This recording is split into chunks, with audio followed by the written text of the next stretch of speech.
Comunidad Minera. Saludos amigos, ¿qué tal? Sean todos bienvenidos a esta nueva edición de Comunidad Minera. Víctor Santos Uriel con ustedes y en los próximos 60 minutos estaremos compartiendo temas ambientales, técnicos, mineros y sociales.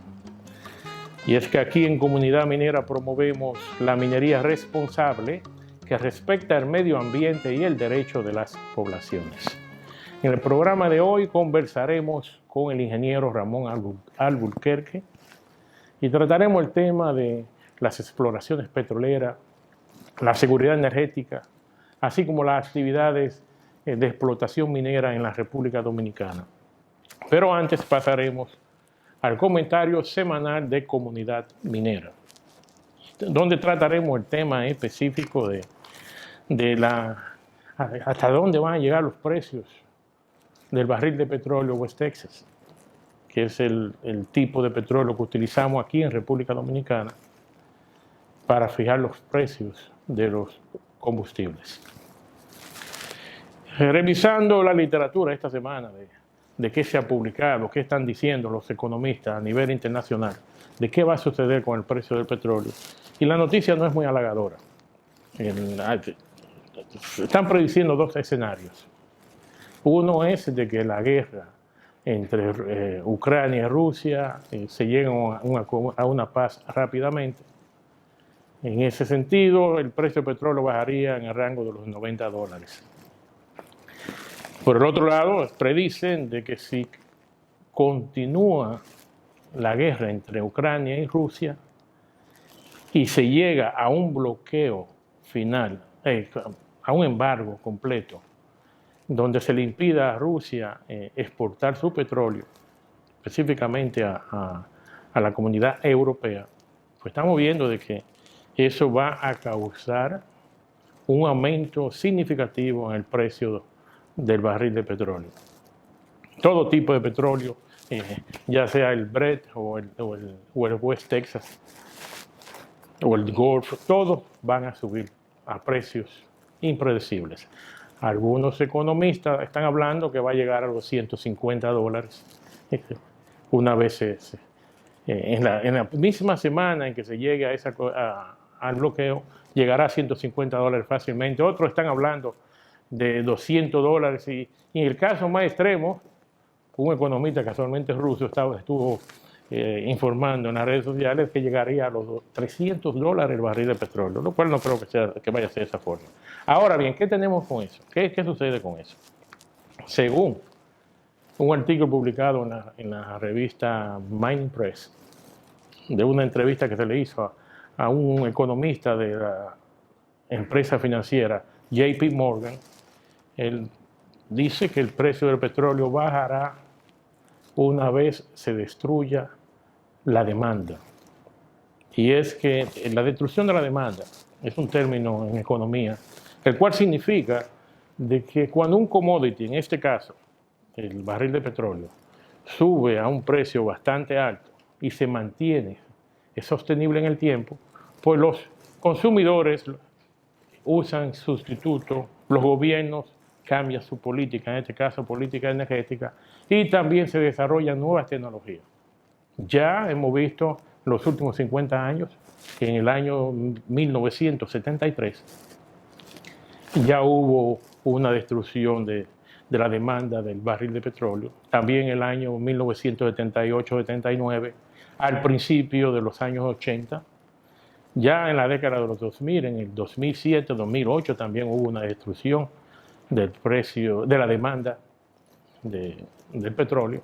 Y la última ocurrió en el año 2013-2014, donde bajó, después de estar sobre los $130, bajó significativamente a $40, menos todavía.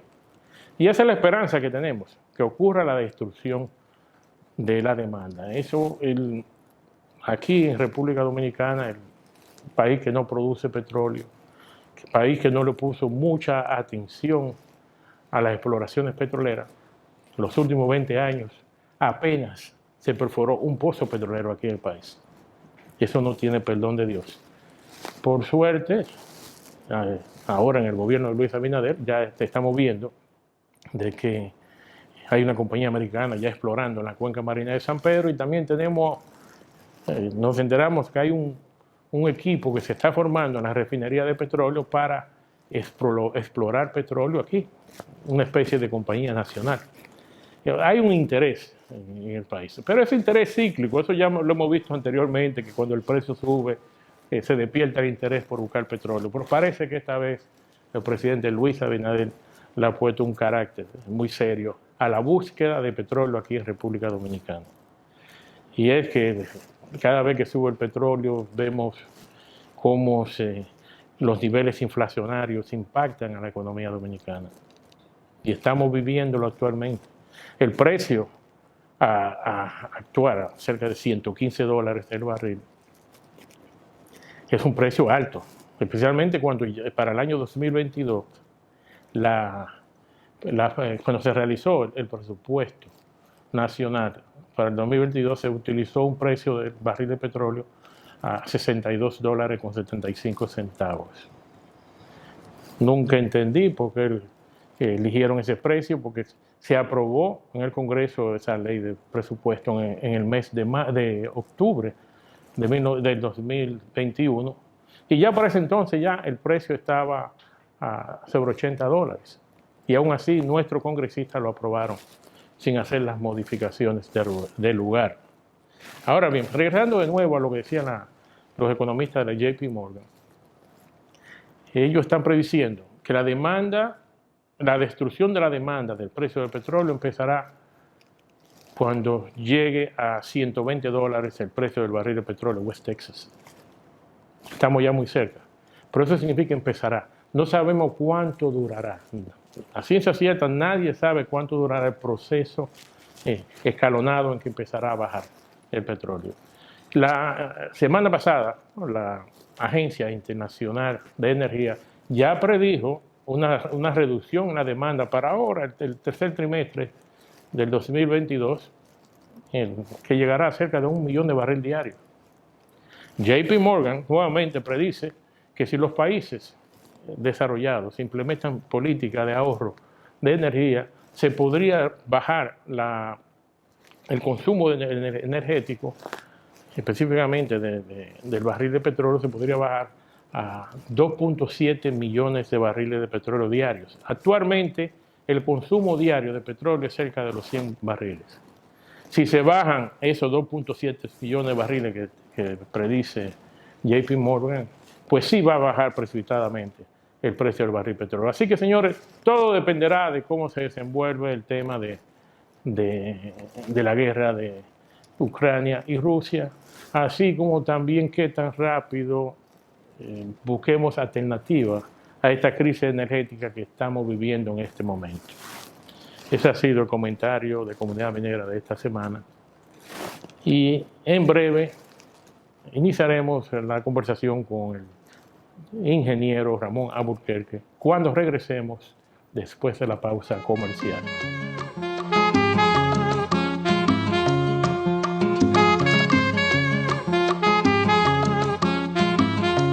Continuando en Comunidad Minera, hoy conversaremos con el ingeniero Ramón Alburquerque y trataremos el tema de exploración petrolera, seguridad energética y la actividad minera en República Dominicana.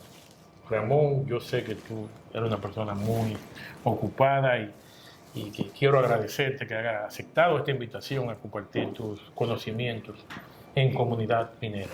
Bueno, para mí es un placer desde que me dijiste que Miguel Peña, mi gran amigo, que estudiamos en diferentes etapas, pero que nos consideramos egresados de tal vez, la única y la mejor universidad minera y petrolera del mundo, que es Colorado School of Mines. Tal vez haya otras muy buenas también, pero aparece sola en el ranking. Tú sabes que a mí me sorprendió, Ramón, ahora que tú que mencionaste a la Colorado School of Mining, de que estoy viendo el ranking a nivel de la carrera de ingeniería, en todas las ingenierías, está rankeada en la top 10, la 10 más mejores universidades en el mundo. En el mundo, En el claro, mundo. claro, En claro. todo tipo de ingeniería. Asumo yo que fue muy difícil ingresar a ese programa. No, para mí no. Vamos a ser sinceros y decir la verdad. No, la universidad, la Pucamaima tenía ya en plan crear, en vista del éxito que venía teniendo República Dominicana con las minas. Teníamos Alcoa en sus mejores tiempos, ya por allá, por 1976, 75, 79, se estaba exportando cerca de 600 y 700 mil toneladas de bauxita. Y la gente debe saber, la bauxita es de lo que se extrae la alúmina y de la alúmina el aluminio. También teníamos a Falcon Bridge produciendo ferroníquel, cerca de 38 millones de libras de ferroníquel cada año. Y entonces entraba Rosario Dominicana, aparte de otras minas menores. Y por eso la madre maestra con su ideólogo, el monseñor Agripino Núñez, concibió crear una escuela de minas y así con los auspicios de una universidad, la Universidad de Gales en Gran Bretaña, pues consiguió esto y consiguió entonces un aporte de recursos de la UNESCO y por ahí convocó a un concurso para seleccionar una persona que enviaría y envió a hacer un máster y con posible doctorado en materia de mina y geología. Cuando llegué allá lo cambié a mina y energía y entonces fue la universidad madre maestra que consiguió el doctor Ronald Sheldon, que había venido de la Universidad de Maine en un sabbatical, en unas vacaciones sabáticas, asesorar el proyecto y entonces me dio la sorpresa de que, bueno, mira dónde tú vas a ir a estudiar. Yo antes había estudiado en Kansas University, nos habíamos graduado en Ingeniería Química y Ciencia de las Computadoras, entonces fuimos a Colorado y fue muy grato y sorprendente el nivel que hay allí. Ramón, ¿tú has visto el cambio que ha estado existiendo en la minería, en la forma en que las comunidades ven la actividad minera? Cómo en el pasado las comunidades recibían los proyectos mineros con los brazos abiertos. Aquí había el consenso de que en los campos todo el mundo deseaba que hubiera una mina porque iba a generar muchos ingresos, buenos empleos, bien pagos. Y en los últimos años, ¿cómo ha habido ese cambio? Pero eso ha sido en el mundo entero.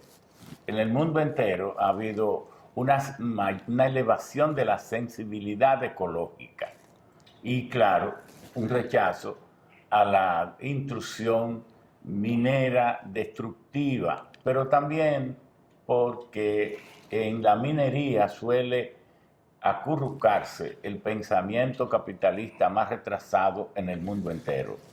Es con una mentalidad imperialista, entonces que dan la impresión de que no les importa mucho los recursos naturales, su preservación, su sostenibilidad, y entonces lo que dan la impresión de que es una destrucción sin miramiento. Y la reacción de los pueblos ha sido esto.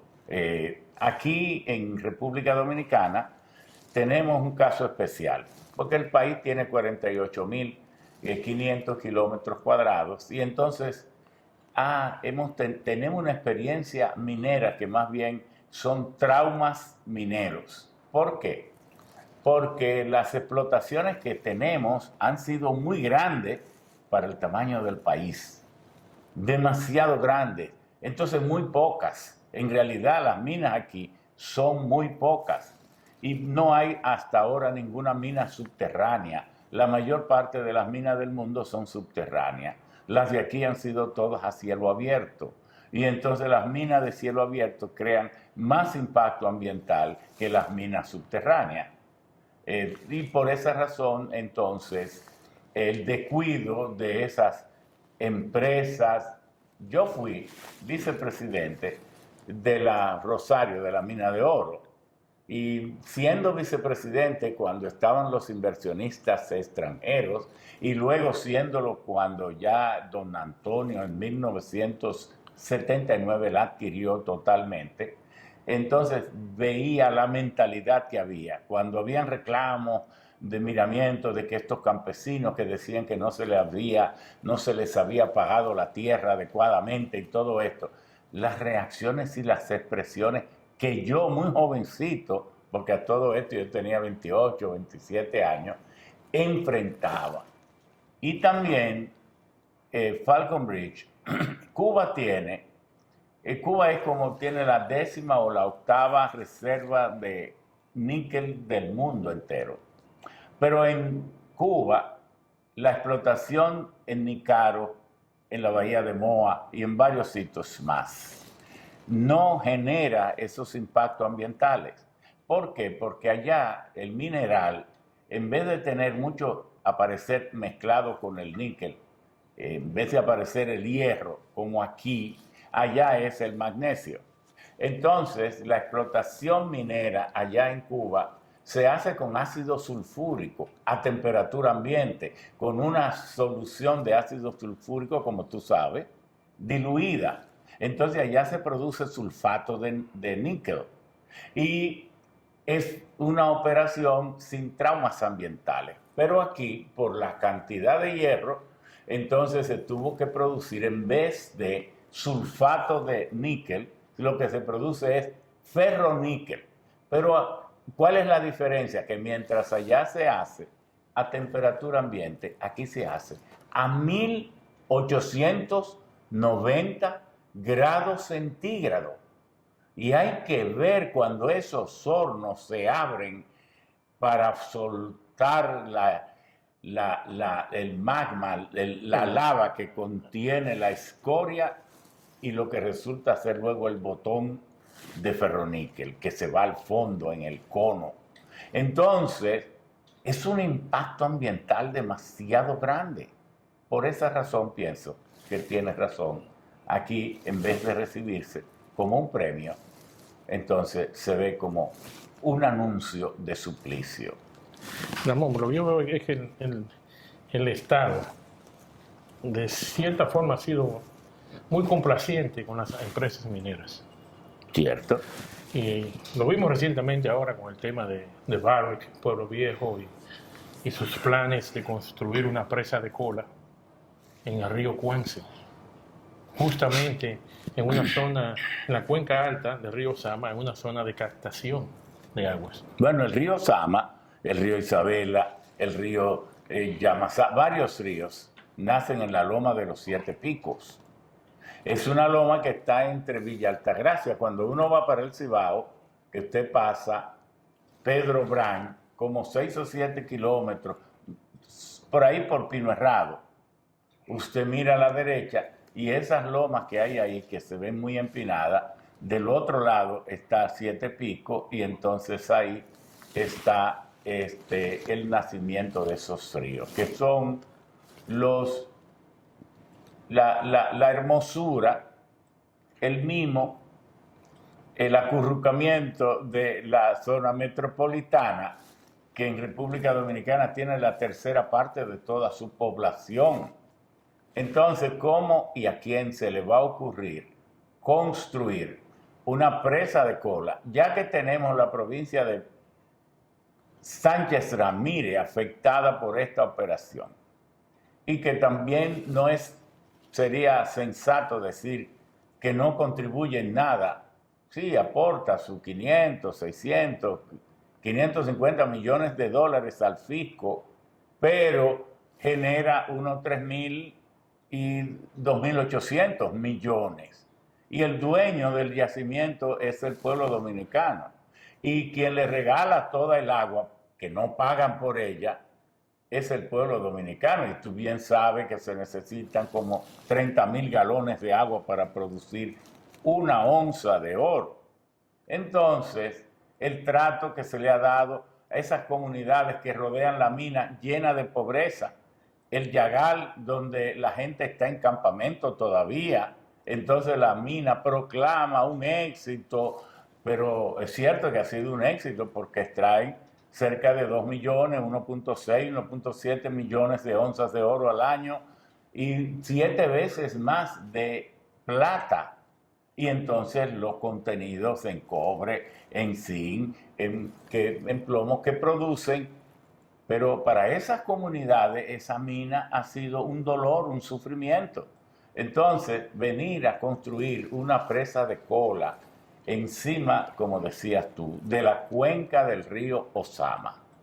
El Cuencuance es un tributario del río Ozama, es parte de su estructura y el río Ozama abraza en una gran parte esta península que es el Distrito Nacional. Y cuando yo digo península, mucha gente se asombra. ¿Cómo que una península? Península es Samaná, península es la península ibérica en España. No, es una península porque ¿qué es una península? Península es un cuerpo de tierra separado de otro principal unido por una angostura de tierra. Bueno, piénselo, este Distrito Nacional al oeste tiene al río Jaina, al este tiene al río Sama, al sur tiene al mar y al norte tiene al río Isabela y está unido a la isla mediante una estrechura de que va desde el río Jaina a Higüero o a la Isabela y solo son 5 kilómetros. Entonces, el río Sama es fundamental.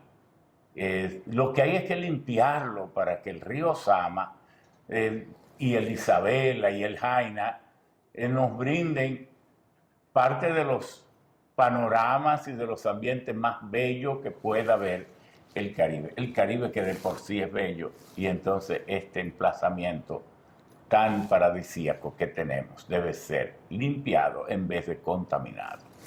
Ramón, tenemos que irnos a una pausa y regresaremos en breve.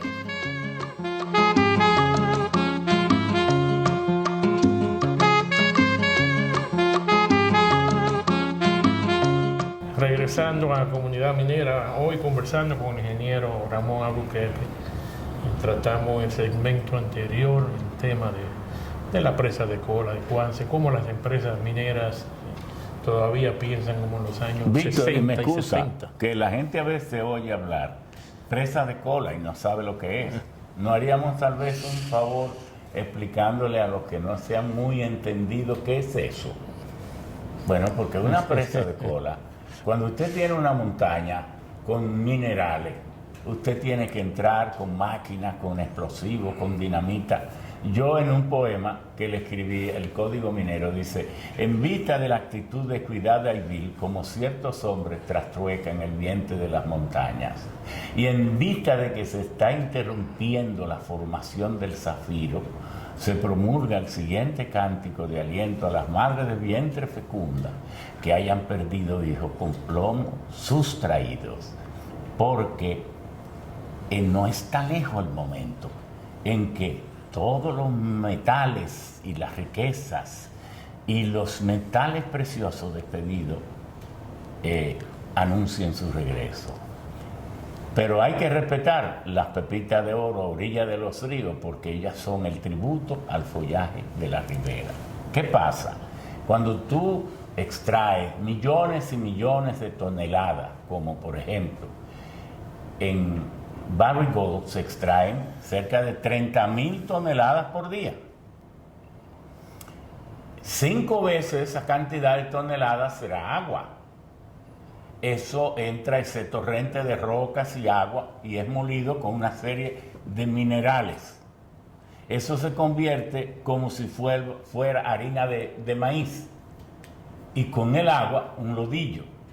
Se somete a tratamiento de flotación, lo que se llama frost flotation, la flotación, para sacarle los minerales de pirita, de calcopirita, de esfalerita, todo lo que contengan los sulfuros, que esos son los que contienen a su vez el oro y la plata, que luego pasan a los autoclaves, donde se les extrae finalmente el oro, luego con la precipitación con zinc y carbón activado, etcétera, cianuro de sodio. Bien, todos esos desechos, ese lodillo va a ir a parar ¿a qué? A una especie de laguna inmensa. Esa es la presa de Colas. ¿Por qué se le llama cola? Bueno, porque en unos países le llaman escombros, otros residuos y otros cola. ¿A qué? Al mineral al que ya se le ha extraído los metales de valor, a eso que queda, a esa basofia, a esa basura, a ese residuo. Entonces eso hay que enviarlo a un sitio.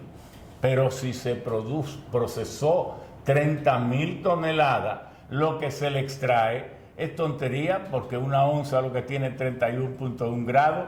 Entonces imagínese usted, 30.000 onzas son 1.000.000 de gramos. Entonces, ¿qué significa todo esto? Que casi 30.000 toneladas de mineral, con 150.000 toneladas de agua, casi 200.000 toneladas en todo, con todos los residuos químicos, va a una laguna. Claro, Barry Gold dice que lo neutraliza y todo esto, pero ¿quién puede neutralizar? Toneladas y toneladas de cal, porque la cal luego en las autoclaves se produce el ácido sulfúrico, porque el azufre de los sulfuros, fíjese, para el cobre está vinculado en el mineral como calcopirita, que es sulfuro de hierro y de cobre, pero la pirita está presente en el mineral como sulfuro de hierro, que así se le llama pirita. Entonces la esfalerita es sulfuro de zinc, la galena es sulfuro de plomo, etc.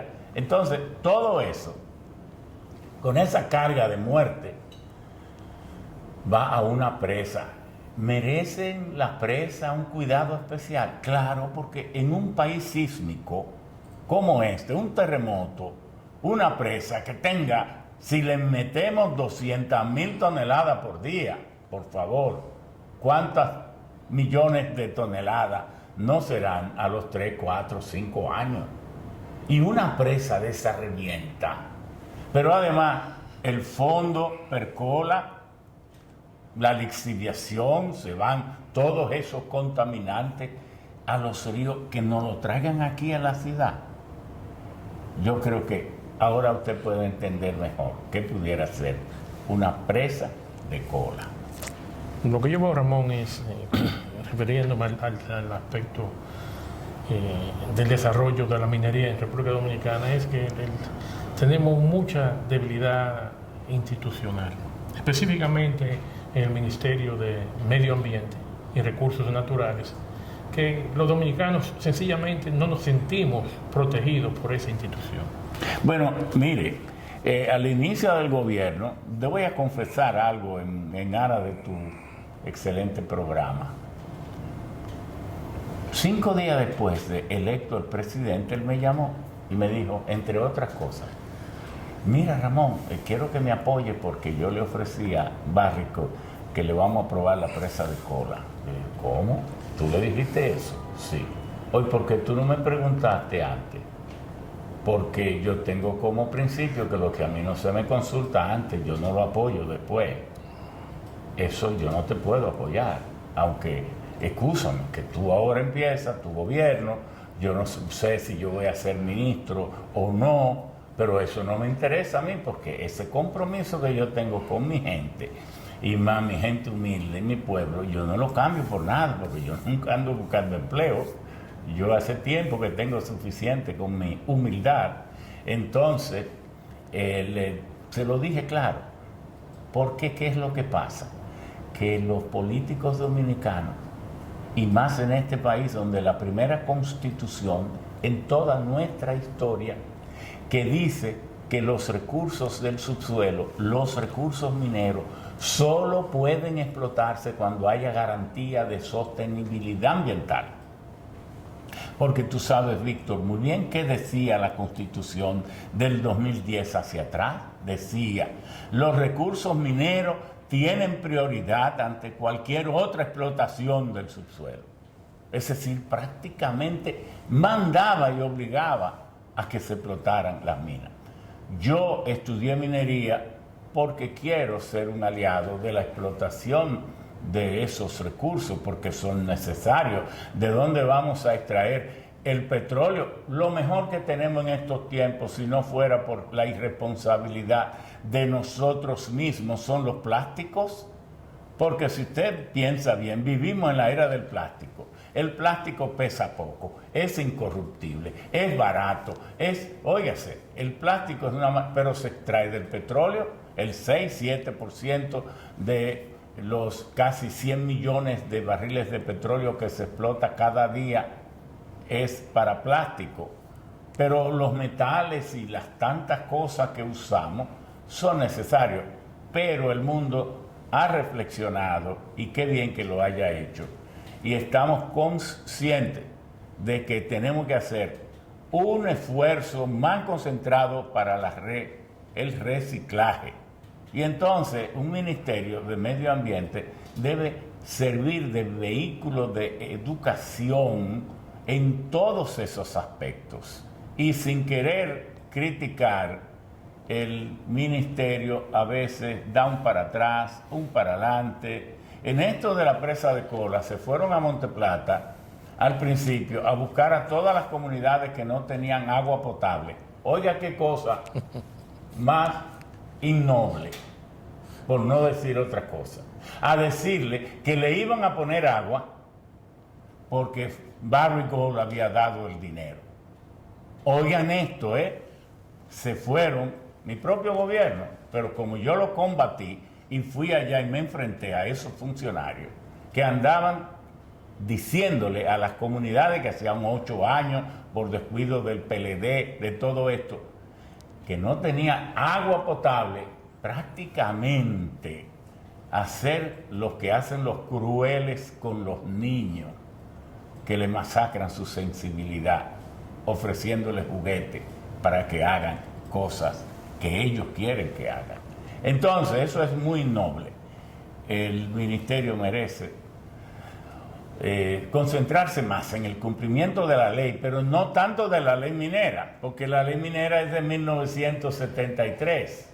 La ley 176 o 176, o 146, no sé, que es la ley minera, que es una ley tan antigua, hecha a la Constitución pasada, que lo que contiene es un mandato para que le den todo a las empresas mineras.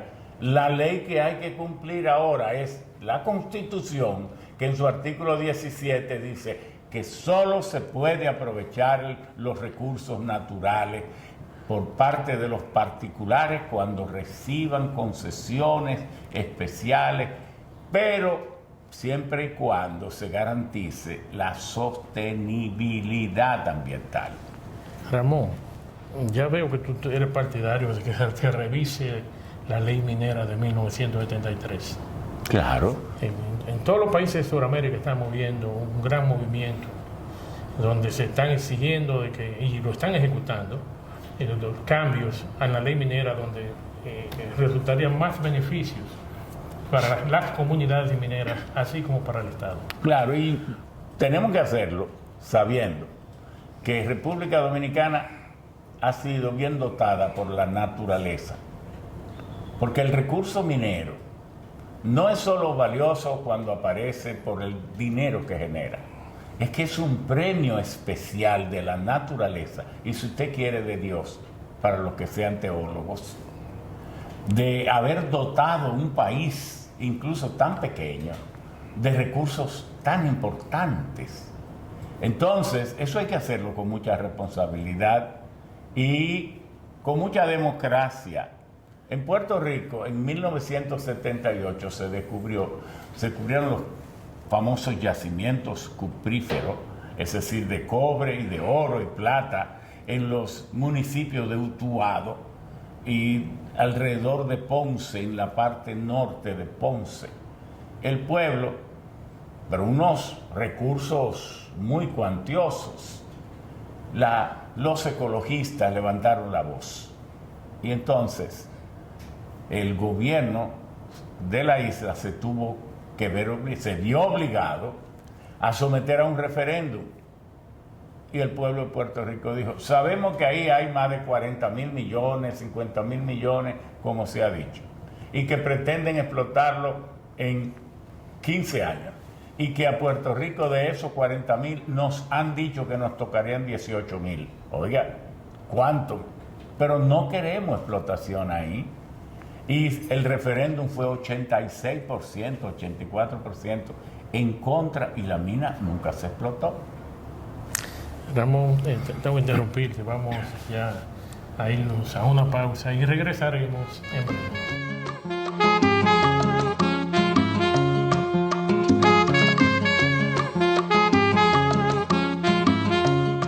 Continuando nuestra conversación con el ingeniero Ramón Alburquerque, y ahora yo quisiera escuchar tu opinión sobre dos proyectos que están siendo desarrollados actualmente, uno en la provincia de San Juan, que es operado por la empresa Gold Quest, que contempla la extracción de más de 1 millón de onzas de oro en un sistema de minería subterránea.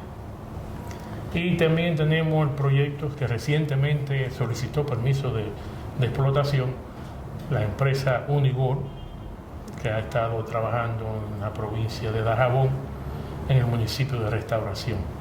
Ahí está planeando extraer unas 92.000 onzas de oro a cielo abierto, utilizando un sistema donde se aplicará cianuro para concentrar el oro.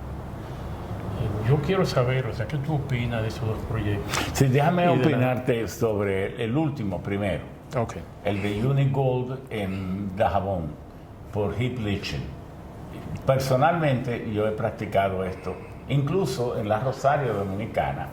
Eso no lo sabe mucha gente. Antes de empezar a extraer el oro, Rosario, no Barrick, porque se sabe que hubo una minería que hizo Rosario Dominicana con las capas de óxidos, que es un mineral enteramente distinto a los sulfuros que explota ahora Barrick Gold. Ese yacimiento de Pueblo Viejo ha sido una bendición. Primero lo explotaron los españoles, ahí están las ruinas, tuvieron, y luego Renato Sopis, un italiano, y otros exploradores descubrieron que había una masiva cantidad de oro en los sulfuros, y el estudio original que sometió Gold Corp, que es la otra socia de Barrick Gold en Pueblo Viejo, decía que había más de 500 millones de toneladas de mineral con 3.3 gramos de oro, 17 gramos de plata, etcétera, ahí en Pueblo Viejo. Pero antes habíamos explotado casi 90 millones de toneladas de óxidos, a lo que se le extrajeron más de 2.400.000 onzas de oro. Bueno, pero en ese yacimiento de la Rosario, nosotros, muy jovencitos, trabajamos haciendo heap leaching.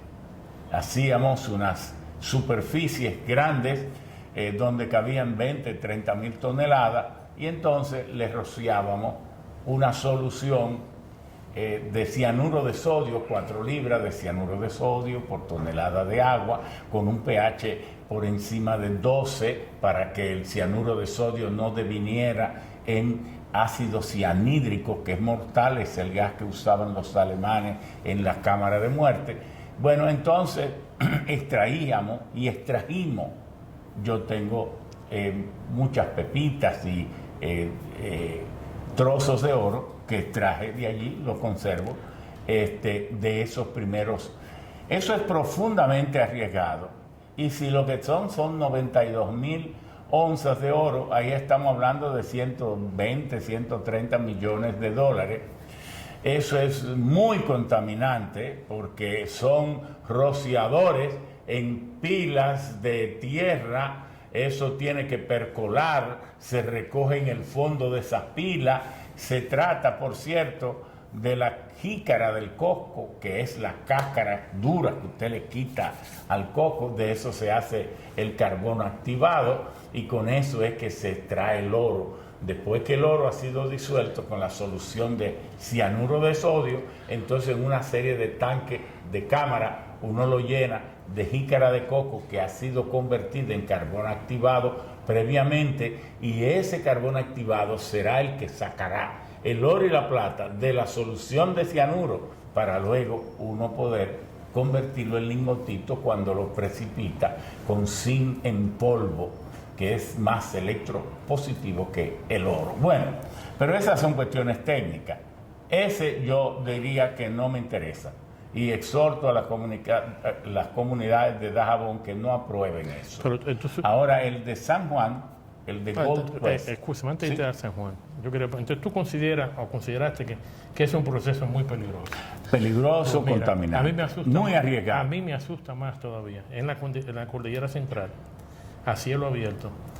Y es que esa empresa es una empresa minera junior, que no tiene muchos recursos, evidentemente, porque ellos ya cuantificaron más de 1 millón de onzas subterráneas en los sulfuros, pero prefirieron empezar por el óxido, la capa de óxido. Para que le financie. Pero eso, si ocurre un accidente, ¿quién va a pagar por eso? Bueno, ¿El Estado Dominicano? Bueno, en Puerto Rico ya dijimos que hay yacimientos que los pueblos son los que tienen. Es que existen dos conceptos, Víctor, sobre el subsuelo.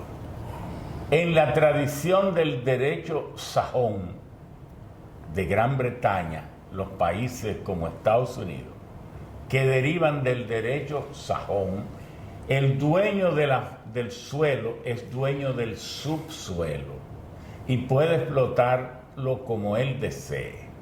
En el caso de los que derivamos del derecho romano, francés, español, el dueño del subsuelo es el Estado.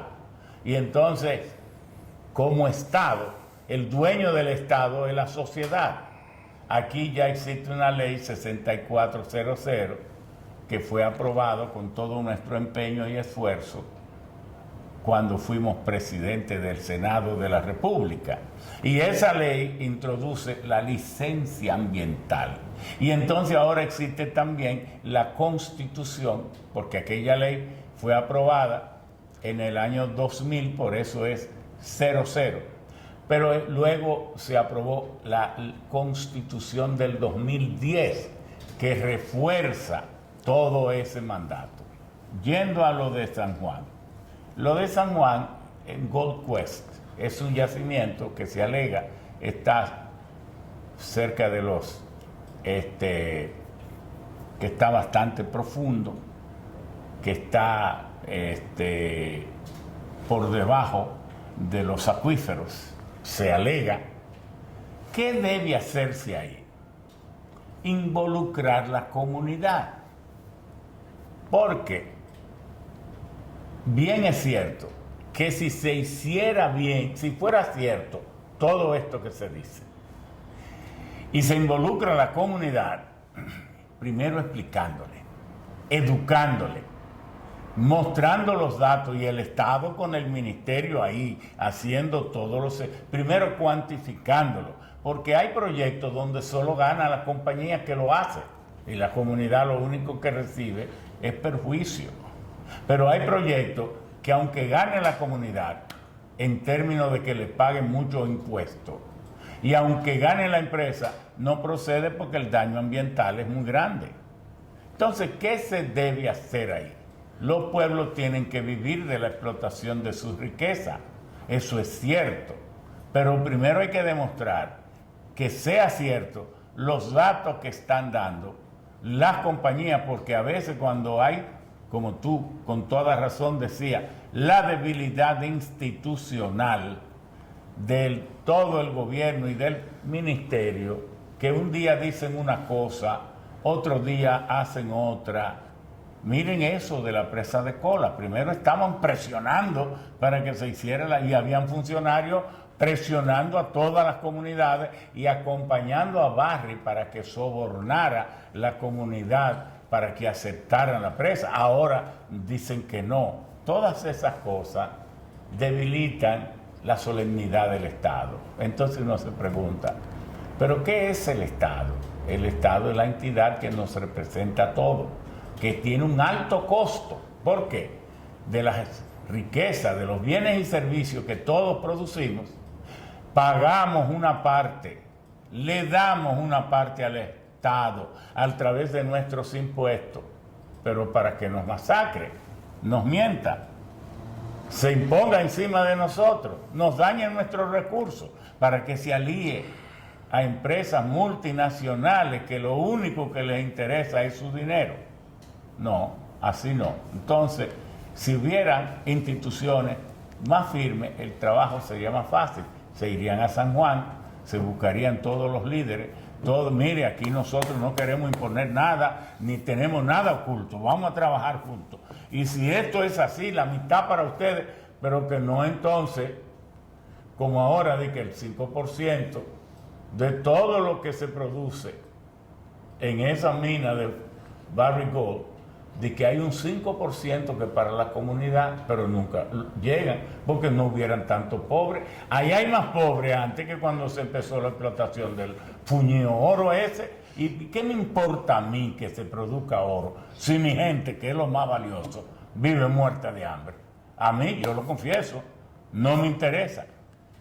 Ramón, cambiando el tema, no quiero terminar en la fase final del programa y no quiero dejarla pasar sin tratar el tema de la exploración petrolera. En los últimos 22 años aquí en República Dominicana se ha realizado un solo pozo petrolero y fue cuando la presidencia de Hipólito Mejía. No, de cuando don Antonio. Bueno, no. Y una cuando Hipólito. De hace 22 años. Sí, sí, correcto. Entonces estamos viendo de que cómo es posible con un país netamente importador y que el gobierno del PLD en ningún momento se interesó seriamente en incentivar la exploración petrolera. Actualmente tenemos una empresa que ganó una licitación y firmó un contrato, una empresa americana, Apache, que está explorando en la cuenca marina de San Pedro, y también nos hemos enterado en los medios de que se está armando un equipo en la refinería de petróleo, un equipo de técnicos para empezar un programa de exploración petrolera, una especie de compañía nacional, exploración petrolera de parte del Estado Dominicano. Bueno, mira, si aquí hubiera petróleo, se hubiera explorado mucho, se hubieran hecho muchos pozos, porque es que la comunidad petrolera sabe que las posibilidades de que tengamos petróleo son mínimas. Mínimas. En esto hay mucho de fantasía. Yo saco un libro ahora que se llama Energía, desde del cosmos a los humanos. 600 páginas destinadas a que el pueblo sepa. Va a ser un libro de texto de las universidades, de institutos, destinado a todas las formas de energía. Todas las formas de energía, pero principalmente las que más se usan. La que más se usa es el sol, el calor del sol, pero ese calor del sol se transforma y entonces lo transforman primero las plantas y de allí es que nos viene el petróleo y todo esto. Bueno, esas exploraciones petroleras que nosotros decimos en nuestro libro, que el Estado Dominicano ha perdido tiempo, porque hace tiempo que debimos haber sabido si aquí hay o no hay. Hasta ahora, desde 1903, que se hizo, yo creo que fue la primera perforación, yo he contabilizado como que se han hecho 107 perforaciones. 107. Desde la Lancaster hasta la última Mercedes, todas las últimas. Más de 100 años. Más de 100 años. Y en eso no hemos encontrado. Lo que sí hemos encontrado es que, como para que aparezca petróleo, tiene que haber un cuadro, el cuadro siguiente. Tiene que existir roca sedimentaria porosa y permeable, que hayan sido la génesis del petróleo. En ese tipo de roca, porque ¿cómo viene el petróleo? El petróleo viene de los trillones y trillones de algas, de animales. Se cree que los grandes animales no participaron mucho en esto, y hasta animales también, pero básicamente lo vegetal, que sumergida en lugares acuosos o pantanosos o en los fondos de los mares o de los lagos, fueron aprisionadas con grandes presiones de sedimento y que luego pospusieron su decomposición, porque toda materia orgánica que se decompone en ausencia de aire genera hidrocarburos. Por eso, aunque usted no lo sepa, en su casa hay un respirador en el séptico, porque sus heces fecales, excúseme, al ir al séptico, hay poco aire, se decomponen y producen gas metano, y el metano es el primero de los hidrocarburos. Entonces, pero en el país tenemos que hacer ese esfuerzo. Ahora, organizado, pero tampoco teniendo la esperanza, yéndonos con esa seta latinaja, que entonces gastemos enormes cantidades de recursos con pocas probabilidades. En las exploraciones petroleras se va por etapas, de lo más sencillo, de lo más primero se usa la geofísica y luego lo vamos acercando. Entonces decía que hay tres tipos en los yacimientos petroleros: la roca porosa, sedimentaria y permeable. Luego tienen que aparecer la roca génesis, es esa. Entonces la roca porosa y permeable es lo que le llaman las rocas de migraciones. Y luego tiene que aparecer la roca almacén, las trampas impermeables que mantuvieron allí. Y entonces uno va, si tiene acierto, pero para llegar a ese acierto, que son las perforaciones, tiene que hacer mucha geofísica. Y la geofísica va desde la geoquímica, la magnética, tantas formas de hacer que son métodos más baratos para llegar al final. En Puerto Rico, el United States Geological Survey, el Servicio Geológico de Estados Unidos, en el 2013 publicó que de Puerto Rico, tirando hacia acá, hicieron unos trabajos de geofísica profundo y encontraron apreciables yacimientos de gas y petróleo, o por lo menos indicios de que pudiera haber. Y esa formación geológica se extiende hacia nosotros, y creo que por eso es que está Apache siguiendo esos datos del Servicio Geológico de Estados Unidos. Ramón, muchas gracias por tus explicaciones, pero hemos llegado al final del programa y nada más me queda decirte nuevamente muchas gracias. Tengo que invitarte nuevamente, específicamente a tratar el tema de energía, que no tocamos a lo que dije un principio del tema de la energía y seguridad energética. Claro. Pero será la próxima vez que venga a Comunidad Minera. También quiero agradecer a nuestra teleaudiencia por su sintonía. Dios mediante, estaremos nuevamente con ustedes la próxima semana. Vayan con Dios.